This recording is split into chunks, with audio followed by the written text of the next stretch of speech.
Les trous noirs exercent une attraction irrésistible qui captive notre imagination et nous emplit d'une profonde révérence. Imaginez-vous sur une planète lointaine, contemplant le ciel nocturne. Soudain, une étoile gigantesque explose dans un éclair éblouissant, plus lumineuse que 1000 soleils. C'est une supernova. Une étoile massive, dans l'agonie spectaculaire de sa mort, projette ses couches externes à travers le cosmos entier. Ce spectacle ressemble à un feu d'artifice universel qui se déploie lentement sur des milliers d'années. Dans ses vestiges naît une bête invisible, un monstre qui dévore tout, le trou noir. Cette fascination provient peut-être du processus dramatique de leur formation ou de l'idée terrifiante que même la lumière, voyageant à environ 300 000 km par seconde, disparaît à jamais dès qu'elle franchit la frontière d'un trou noir. La lumière parcourt la distance de la Terre à la Lune en un peu plus d'une seconde, mais au-delà de cette limite, elle ressemble à un message tombant dans un vide infini sans jamais recevoir de réponse. Au cœur de ces corps célestes se cache le mystère ultime. Là, les lois connues du temps et de l'espace s'effondrent complètement et cessent de fonctionner de manière reconnaissable, comme si l'univers lui-même présentait une erreur de programmation. Pour mieux comprendre, les trous noirs ne sont pas une invention de films de science-fiction, mais des phénomènes cosmiques réels. Les observations astronomiques modernes ont confirmé leur effet gravitationnel colossal, et nous avons même photographié leurs ombres. Tout cela les rend encore plus mystérieux et captivants. Quelle que soit la raison de cette curiosité profonde, les trous noirs, en particulier leur centre énigmatique, la singularité compte parmi les phénomènes les plus énigmatiques et intellectuellement stimulants de l'univers. Depuis des décennies, les scientifiques étudient leurs propriétés. Ils utilisent des simulations sur supercalculateurs qui modélisent de manière vivante l'effondrement d'étoiles.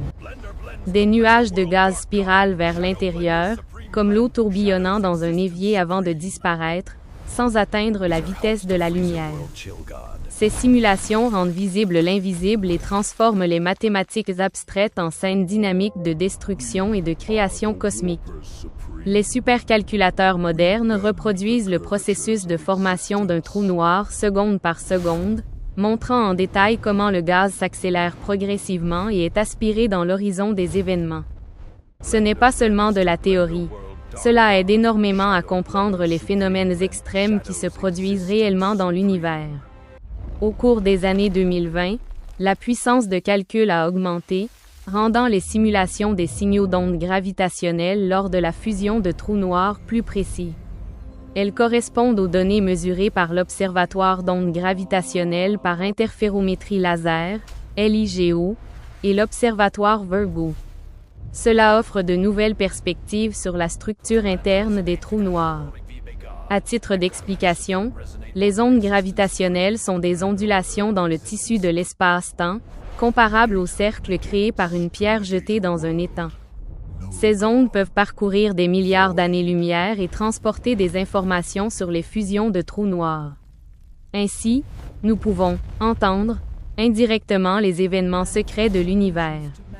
Les simulations sur supercalculateurs intègrent également les disques d'accrétion autour des trous noirs, ces disques tourbillonnants de gaz et de poussière.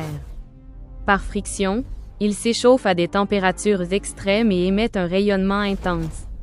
Cela enrichit considérablement notre connaissance de l'environnement des trous noirs. L'humanité vit depuis plus d'un siècle dans un univers façonné et expliqué par la théorie de la relativité générale d'Albert Einstein.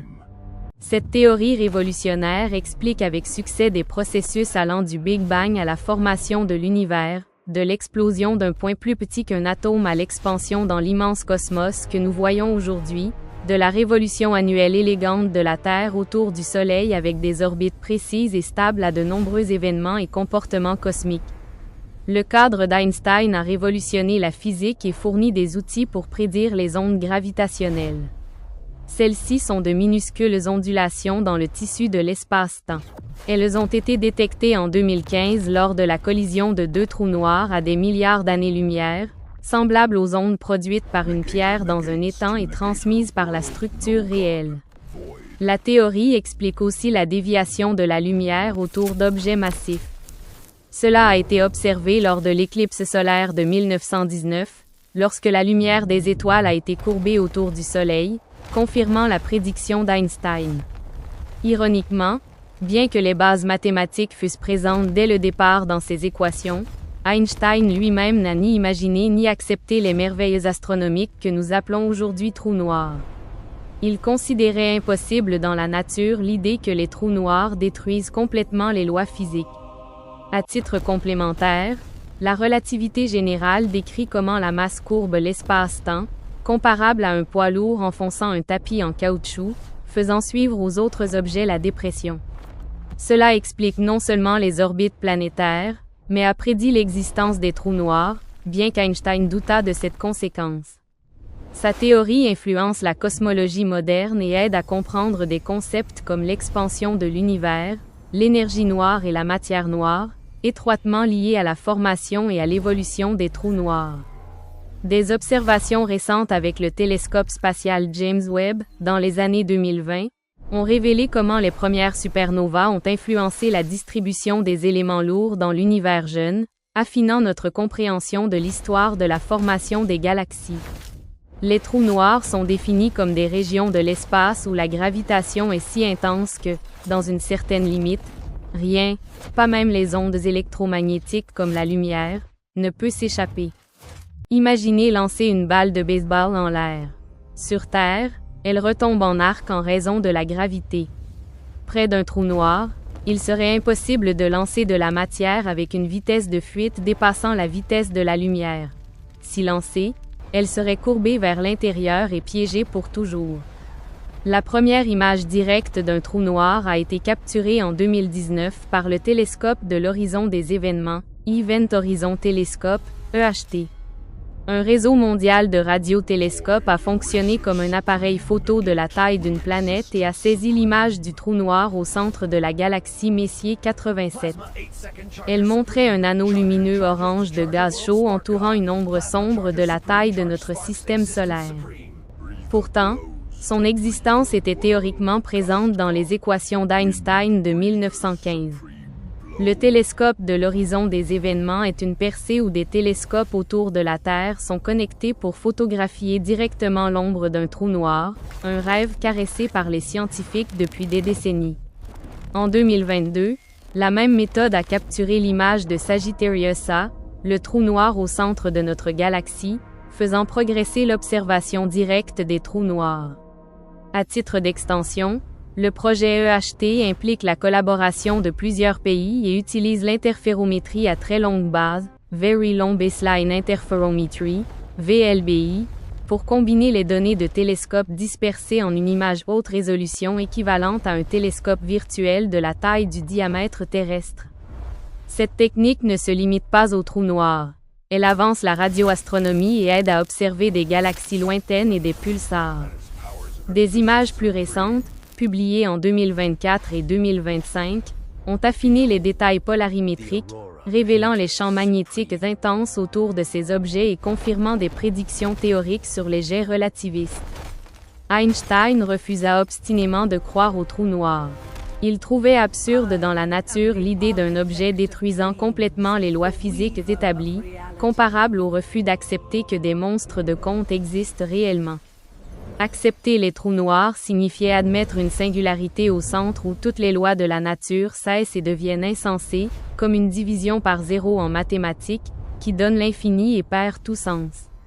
Ce célèbre scientifique causa, par son rejet personnel, des retards et obstacles considérables dans la recherche et l'acceptation scientifique des trous noirs, comme un embouteillage ralentissant la progression de la découverte. En effet, l'influence d'Einstein fit que de nombreux scientifiques regardèrent la théorie des trous noirs avec scepticisme, retardant longtemps le démarrage complet des recherches. À titre d'extension, Einstein tenta dans ces dernières années de modifier la théorie pour éviter les singularités, mais échoua. Son scepticisme reflétait l'attitude conservatrice de la communauté physique, jusqu'à ce que les preuves observationnelles s'accumulent et changent progressivement les opinions. Cette situation changea radicalement en 1965 avec le physicien Roger Penrose. Il prouva mathématiquement, dans le cadre des équations d'Einstein, que les singularités ne sont pas seulement possibles, mais inévitables lors de l'effondrement gravitationnel d'objets massifs. Son théorème rigoureux montra comment la matière, sous sa propre gravité, se comprime à une densité infinie et déclenche un effondrement de l'espace-temps. Ces diagrammes au stylo et au papier illustraient comment les rayons lumineux sont inévitablement courbés vers l'intérieur sans pouvoir revenir. Ce travail pionnier lui valut le prix Nobel de physique en 2020, à l'âge remarquable de 89 ans, en reconnaissance de sa contribution à la compréhension des environnements les plus extrêmes de l'univers. La preuve de Penrose joua un rôle décisif pour établir les trous noirs non comme une possibilité théorique, mais comme des phénomènes cosmiques réels.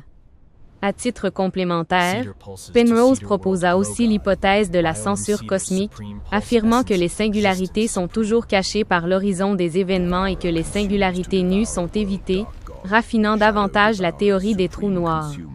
Son travail inspira des concepts comme le rayonnement de Hawking, bien que Hawking ait développé plus tard le paradoxe de l'information. Des avancées récentes en 2025, basées sur des simulations quantiques, soutiennent partiellement cette hypothèse tout en explorant des exceptions potentielles dans des scénarios extrêmes. L'acceptation complète des trous noirs en science n'a pas résolu tous les mystères liés aux singularités. De nombreuses questions sur ce qui s'y passe vraiment restent ouvertes et défient les théories physiques les plus avancées d'aujourd'hui. En tentant d'unifier la relativité générale et la mécanique quantique, les scientifiques imaginent remplacer le rideau lisse de l'espace-temps par de minuscules cordes vibrantes ou une mousse quantique en anneaux. Ces efforts ne sont pas achevés, mais percer les secrets des trous noirs pourrait offrir de nouvelles perspectives sur la nature fondamentale de l'univers. Dans les années 2020, les progrès en théorie des cordes et en gravité quantique à boucle suggèrent que les singularités pourraient être évitées par des effets quantiques à l'échelle de Planck. Les recherches se concentrent sur l'application du principe holographique pour résoudre le paradoxe de l'information à l'intérieur des trous noirs. À titre d'extension, le principe holographique postule que les informations de l'univers tridimensionnel sont codées sur une surface bidimensionnelle, comme un hologramme, ce qui pourrait clarifier si les informations sont perdues dans les trous noirs. Les théories de gravité quantique explorent aussi le paradoxe du pare-feu, se demandant si l'horizon des événements constitue un mur d'énergie létale. Ces débats propulsent la physique théorique à son avant-garde. Des modèles ADS-CFT actualisés en 2025 ont fourni des résolutions partielles au paradoxe de l'information, suggérant que l'information est préservée via des corrélations quantiques complexes. Pour rendre ces idées abstraites et complexes plus accessibles, commençons par le quotidien, comme la table en bois devant laquelle vous lisez cet article. La table est visible, tangible, dure et solide. Elle soutient une tasse de café sans s'effondrer. Sa densité n'est cependant que de quelques grammes par centimètre cube, bien trop faible pour former un trou noir dans des conditions normales. À l'échelle des trous noirs, cette matière serait trop dilute et légère, comparable à tenter de construire une montagne avec des plumes. Pour en faire un trou noir, il faudrait comprimer énormément la table et concentrer toute sa masse dans un volume plus petit qu'une pointe d'aiguille, transformant ce meuble solide en une force gravitationnelle. En réalité, il faudrait comprimer toute la Terre à un diamètre de quelques millimètres pour créer un trou noir. À titre d'extension, le calcul de densité repose sur la formule du rayon de Schwarzschild, RS égale 2gmc2r-bas S égale frac 2gmc2r S égale C22gm, où GGG est la constante gravitationnelle, MMM la masse et CC la vitesse de la lumière. Pour une masse solaire, le rayon est d'environ 3 km, montrant que les objets quotidiens nécessitent une compression extrême. Le problème est que la matière résiste naturellement à cette compression. Plus on presse, plus la pression interne et la résistance augmentent, comme un ressort qui repousse d'autant plus qu'on le comprime, ou un ballon où d'autres parties gonflent. Pour surmonter cela, il faudrait une force de compression environnante et une énergie d'une ampleur stupéfiante. Imaginez entourer la table d'une sphère d'explosifs 1000 fois plus puissante que toutes les armes nucléaires humaines, cela ne suffirait toujours pas. Une telle compression est impossible avec des forces ordinaires et requiert des événements à l'échelle cosmique. À titre complémentaire, dans le noyau atomique, le principe d'exclusion de Pauli empêche les électrons de se rapprocher indéfiniment. De même, dans les étoiles à neutrons, la pression de dégénérescence des neutrons résiste à l'effondrement, mais au-delà de la limite de Chandrasekhar ou de la limite de Tolman-Oppenheimer-Volkoff, un trou noir se forme. Des modèles actualisés en 2025 intègrent des équations d'état plus précises pour la matière supranucléaire, affinant ses limites. Un tel événement destructeur est la supernova. Elle survient à la fin du cycle de vie d'étoiles vraiment massives, au moins 30 fois la masse du Soleil, une explosion à l'échelle galactique. En quelques secondes, l'étoile explose dans une fureur éblouissante et surpasse temporairement une galaxie entière en luminosité. Les couches externes sont éjectées à 10% de la vitesse de la lumière dans le cosmos, formant de magnifiques nébuleuses comme la nébuleuse du Crabe. La nébuleuse du Crabe est un nuage lumineux au télescope, dont les restes d'explosion furent observés par des astronomes chinois en 1054. Le noyau restant s'effondre sous l'étreinte impitoyable de la gravité, se condense en moins de temps qu'un battement de cœur en un trou noir et libère une énergie équivalente à celle de milliards de soleils. Cela illumine le cosmos et disperse des éléments lourds essentiels aux planètes et à la vie dans l'univers. Le fer dans votre sang provient aussi de telles supernovas. Les supernovas jouent un rôle crucial dans le cycle cosmique et fournissent la matière pour la formation de nouvelles étoiles et planètes. À titre d'extension, les supernovas sont classées, notamment le type Aya pour mesurer les distances cosmiques, le type 2 riche en hydrogène, les types IB et IC sans hydrogène. Ces types aident à cartographier l'histoire de l'expansion de l'univers et à attribuer l'expansion accélérée à l'énergie noire. Des observations récentes avec le télescope James Webb ont fourni des données plus détaillées sur l'influence des supernovas précoces sur la distribution des éléments lourds dans l'univers jeune. Les trous noirs se divisent en catégories. Trous noirs stellaires. Le processus de supernova décrit ci-dessus est principalement responsable des trous noirs stellaires les plus courants. Les calculs et observations astronomiques récents indiquent qu'il pourrait y avoir des millions à des milliards de tels trous noirs stellaires dans notre seule Voie lactée, vestiges d'étoiles massives défuntes, rôdant comme des fantômes invisibles dans le voisinage galactique. Ils deviennent occasionnellement visibles lorsqu'ils attirent de la matière d'une étoile compagnon, produisant des éclats de rayons X détectables. Ces trous noirs existent calmement dans la galaxie et ne se révèlent que lorsqu'ils accrètent de la matière environnante. À titre d'extension, les trous noirs stellaires ont typiquement une masse de quelques à des dizaines de masses solaires et sont découverts via des systèmes binaires à rayons X, comme Cygnus X1, le premier candidat confirmé pour un trou noir. Des fusions détectées par LIGO Virgo en 2025 ont révélé des trous noirs intermédiaires, comblant le fossé entre stellaire et supermassif. Trous noirs supermassifs. Outre les stellaires, il existe des trous noirs supermassifs. Les astronomes pensent que les centres de la plupart des grandes galaxies, y compris la nôtre, en abritent. Ces géants ont une masse de millions à milliards de masses solaires, et leurs mécanismes de formation sont un sujet de recherche actif. Peut-être que de plus petits trous noirs fusionnent lors de collisions galactiques, comme deux moulins à vent tournant se fondant, ou que d'immenses nuages de gaz dans l'univers primitif s'effondrent directement sous leur propre gravité, comme une boule de neige roulant down une pente et grossissant. Les trous noirs supermassifs sont centraux pour l'évolution et la croissance des galaxies et dominent les mouvements des étoiles environnantes. À titre complémentaire, les trous noirs supermassifs s'illuminent dans les noyaux actifs de galaxies comme les quasars lorsqu'ils accrètent de grandes quantités de matière, devenant les objets les plus lumineux de l'univers et illuminant l'univers primitif. Roger Penrose partagea le prix Nobel avec les astronomes Andrea Ghez et Reinhard Genzel.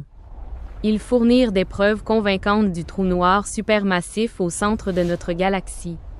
Dans la région Sagittarius A, ils observèrent des étoiles orbitant autour d'un objet invisible à des vitesses de millions de kilomètres par heure sur des orbites elliptiques serrées, comparables à des voitures de course sur un circuit. Seule la gravitation d'un objet d'environ 4 millions de masses solaires, comprimé dans un espace plus petit que notre système solaire, peut l'expliquer. Ces observations reposent sur des décennies de données de télescopes au sol et spatiaux et prouvent irréfutablement l'existence du trou noir. Dans les années 2020, des observations hautement précises ont clarifié la vitesse de rotation de ce trou noir et la dynamique du gaz environnant, approfondissant notre compréhension des activités au centre galactique.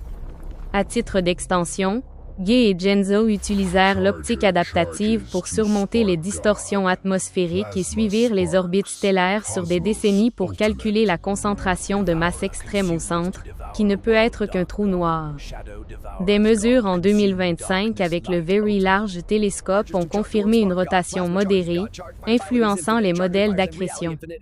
Pour comprendre pourquoi cela indique un trou noir, imaginez que les corps massifs et la structure de l'espace-temps ressemblent à un tapis en caoutchouc tendu et souple. Des objets massifs comme la Terre et la Lune courbent l'espace-temps autour de la Terre, faisant maintenir aux lunes son orbite dans une dépression gravitationnelle. Une bille roulant au bord d'un bol tourne éternellement sinon perturbée. Notre Soleil fait de même avec les planètes du système solaire. Mercure près de la dépression plate, Neptune au bord extérieur. Les étoiles devenant trous noirs commencent cependant avec des dizaines, centaines ou même milliards de masses solaires. Lors de l'effondrement, cette masse énorme est écrasée en un volume infiniment petit, créant une courbure de l'espace-temps si profonde et abrupte que tout à proximité tombe inévitablement vers l'intérieur, comparable à un trou profond et étroit avec une vitesse de fuite supérieure à celle de la lumière, où une boule roule, accélère et disparaît au centre. Ce processus illustre vivement comment les trous noirs déforment l'espace environnant. À titre d'extension, le modèle du tapis en caoutchouc est une analogie populaire de la relativité générale et peut s'étendre aux effets de lentilles gravitationnelles, où les trous noirs courbent la lumière d'étoiles en arrière-plan, créant des anneaux d'Einstein observables. Des détections récentes de microlentilles par des trous noirs primordiaux hypothétiques ajoutent à ces observations. L'horizon des événements est la limite d'où rien ne peut s'échapper, formant une enveloppe sphérique invisible autour du trou noir. Il marque le point de non-retour et sépare l'intérieur du reste de l'univers observable, comme une membrane à sens unique de science-fiction. Dès qu'un objet ou une particule franchit ce seuil, il est effectivement perdu pour le monde extérieur et coupé de toute communication et influence externe. Un observateur lointain voit, en raison de la dilatation gravitationnelle du temps, les objets s'approchant de l'horizon ralentir extrêmement, comme figer, rougir et s'estomper, semblable à une vidéo arrêtée sur la dernière image. Du point de vue de l'objet tombant, cependant, il franchit la limite 100 heures et continue sa chute dans une perception temporelle normale. L'horizon des événements détermine la taille du trou noir, plus la masse est grande, plus l'horizon l'est. À titre complémentaire, le rayon de l'horizon des événements est le rayon de Schwarzschild. Pour les trous noirs en rotation, la métrique de Kerr intègre les effets de rotation et déforme l'horizon. Des simulations en 2025 explorent les ergorégions pour les trous noirs extrêmes. Le destin de la matière au-delà de ce point reste incertain, mais tout l'intérieur est inévitablement attiré vers le centre du trou noir, la singularité. Les forces deviennent toujours plus intenses et étirent les objets dans un processus connu sous le nom de spaghettification. Un astronaute tombant serait tiré plus fortement par les pieds que par la tête, comme du caramel étiré, et déchiré bien avant d'atteindre le centre. Ce phénomène illustre les forces gravitationnelles extrêmes près des trous noirs. À titre d'extension, les forces de marée sont calculées en approximation newtonienne, mais la relativité générale les décrit plus précisément, menant à un étirement radial et tangentiel jusqu'à la désintégration atomique. La singularité est l'endroit où notre conception de l'espace-temps cesse complètement d'exister. Là, la matière atteint théoriquement une densité infinie dans un volume tendant vers zéro, un état contredisant l'intuition et rendant les calculs impossibles, comparable à comprimer toute la masse solaire dans une épingle ou la Terre dans une bille. Les équations d'Einstein prédisent cet effondrement, mais ne peuvent expliquer ce qui se passe. Les lois physiques actuelles, y compris les théories émergentes de gravité quantique, ne s'appliquent pas adéquatement. Cela évoque une impasse cosmique où les horloges s'arrêtent et les échelles perdent sens. Ainsi, de nombreux physiciens voient les trous noirs, particulièrement la singularité, comme le plus grand mystère non résolu de la physique théorique. Ils repoussent les limites de notre connaissance et indiquent le besoin d'une théorie plus complète intégrant relativité et mécanique quantique pour résoudre ces paradoxes. Potentiellement, de nouvelles perspectives pourraient être liées à des trous de verre ou à la préservation holographique de l'information. La singularité garde les secrets ultimes de l'univers. Les théories futures qui la décrypteront pourraient révolutionner la physique. Dans les recherches des années 2020, la correspondance ADS-CFT et le principe holographique contribuent à résoudre la singularité et offrent de nouvelles explications aux problèmes de la perte d'information. À titre d'extension, le paradoxe de l'information fut proposé par Hawking. L'évaporation des trous noirs viole l'unitarité quantique, mais le principe holographique suggère que les informations sont codées sur la surface de l'horizon et peuvent s'échapper via le rayonnement de Hawking.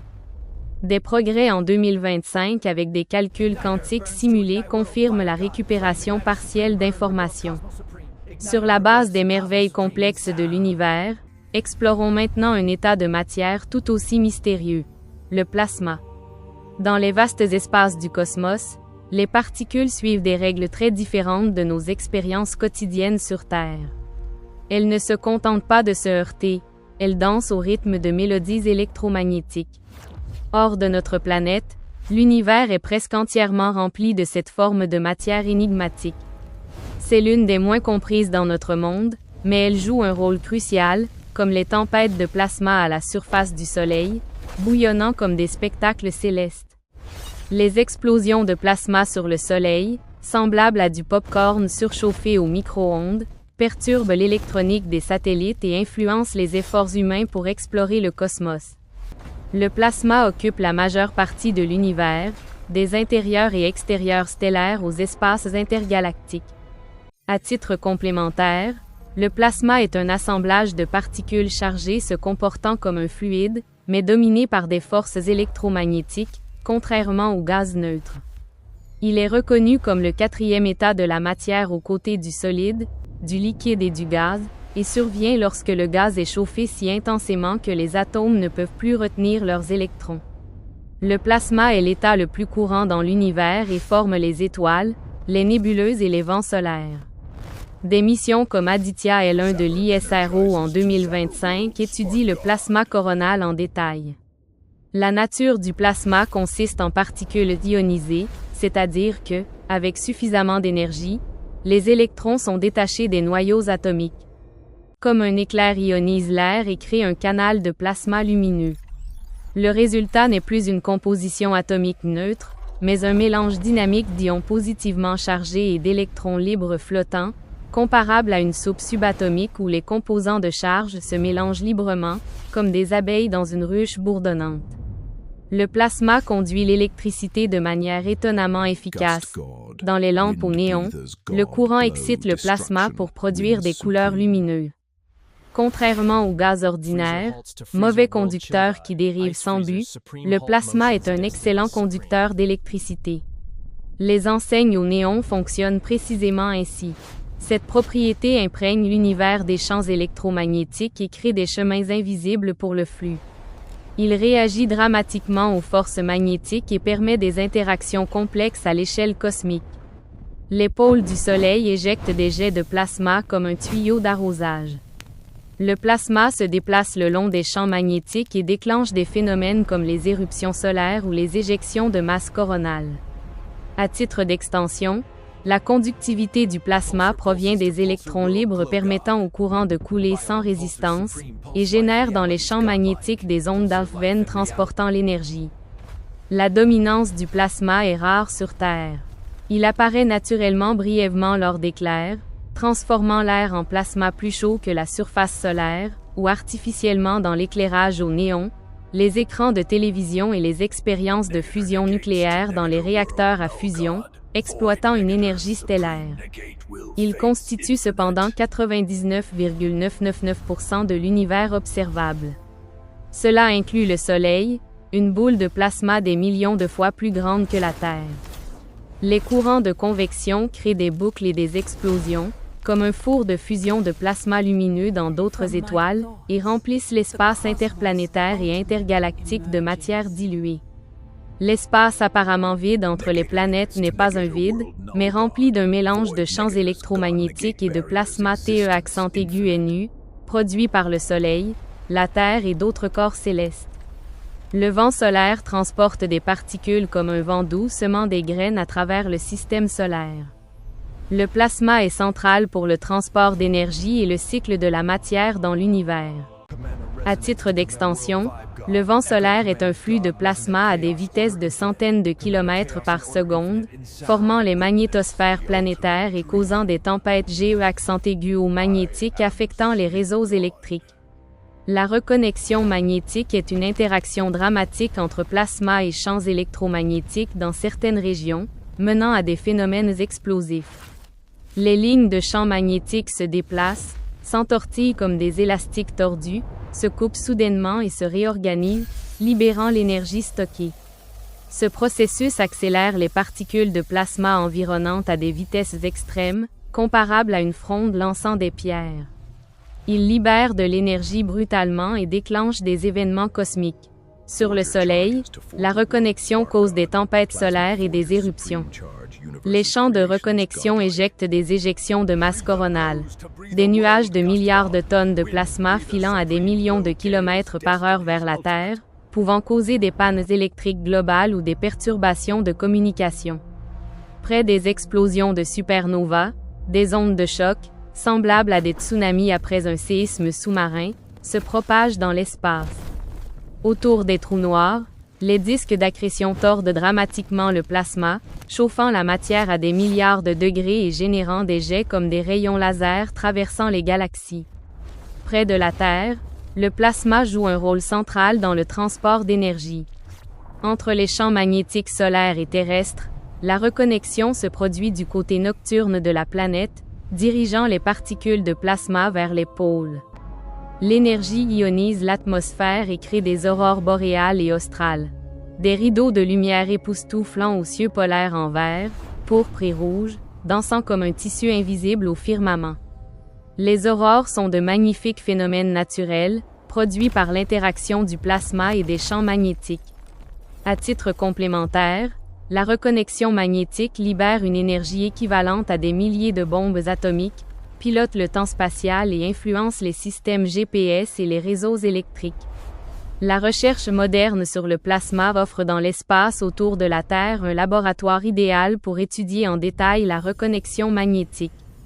Les satellites de la National Aeronautics and Space Administration, NASA, volent en formation pyramidale avec 4 engins identiques et mesurent en 3 dimensions les champs magnétiques et les particules. Ils capturent les événements de reconnexion en temps réel avec une vitesse 100 fois supérieure aux missions précédentes, comparable à une caméra haute vitesse filmant une explosion image par image. Cette résolution sans précédent révèle des détails fins à l'échelle microscopique et le comportement complexe du plasma auparavant caché, y compris des processus à l'échelle électronique. D'autres efforts de la NASA incluent la sonde Parker Solar Probe, qui vole près de la surface solaire et mesure le plasma de la couronne, où les températures atteignent des millions de degrés, mais la densité de particules est si faible que cela ressemble à un four chaud mais presque vide. La Lune et le programme Artemis collectent avec des instruments des données sur l'environnement plasma lunaire. Après plus de 40 ans de voyage, les sondes Voyager étudient le plasma à travers le système solaire, de la couronne solaire à l'héliopause, la frontière où le plasma solaire rencontre les vents interstellaires. Ces efforts démontrent la persévérance de la NASA à percer les secrets du plasma pour améliorer les prévisions de temps spatial, permettre des voyages spatiaux plus sûrs, prédire les événements affectant les satellites et les réseaux électriques terrestres, semblables aux prévisions d'ouragans, et gagner une compréhension plus profonde des processus cosmiques fondamentaux, propulsant finalement l'humanité vers les étoiles. La recherche sur le plasma contribue aussi à la production future d'énergie par fusion nucléaire, clé potentielle d'une énergie propre sur Terre. Dans les années 2020, les avancées au réacteur thermonucléaire expérimental international, ITER, et chez des entreprises privées marquent des bons en contrôle du plasma, ouvrant la porte à une transition énergétique durable. À titre d'extension, la sonde Parquet Solar Probe a orbité plusieurs fois le Soleil et mesuré des instabilités dans la région d'Alfvén du plasma. Les sondes voyagées transmettent des données de l'héliopause, confirmant les interactions de la rayonnement cosmique avec le plasma. ITER utilise des dispositifs tokamak pour confiner le plasma et vise une production nette d'énergie, accélérant la commercialisation de la fusion. Des records de confinement en 2025 à NIF et Spark approchent le seuil d'ignition Sustened.